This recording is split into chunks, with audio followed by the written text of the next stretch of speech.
Svetska zdravstvena organizacija na današnjem vanrednom sastanku proglasila pandemiju svinjskog gripa, koji nastavlja da se širi po svetu.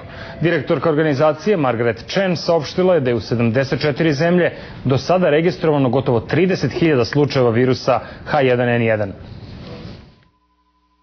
Svjetska zdravstvena organizacija je prvi put posle 41 godine proglasila pandemiju nekog virusa.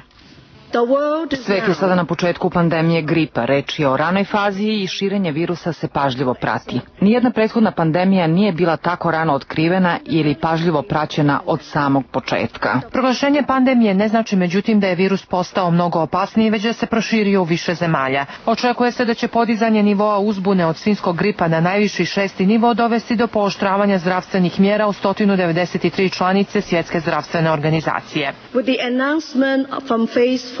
Podizanjem uzbune na fazu 6 šalje se važna poruka zemljama da moraju da budu oprezne, bez obzira na stepen rasprostranjenosti epidemije na njihovim teritorijama. Kao što sam kazala, virus gripa je nepredvidiv. Virus H1N1 pojavio se u aprilu u Meksiku i Sjedinjenim državama i do sada je odnio više od 140 života. Do danas je registrovano gotovo 30.000 slučajeva u 74 zemlje. Njemačke vlasti u međuvremenu su potvrdile 30 slučajeva gripa u jednoj japanskoj školi u Düsseldorfu. Na Filipinima zbog porasta broja oboljelih obustavljena je nastava u nekoliko škola, a novi slučajevi zabilježeni su i u Hong Kongu. Farmaceutske kompanije razvijaju vakcinu koja bi mogla da bude proizvedena za nekoliko mjeseci.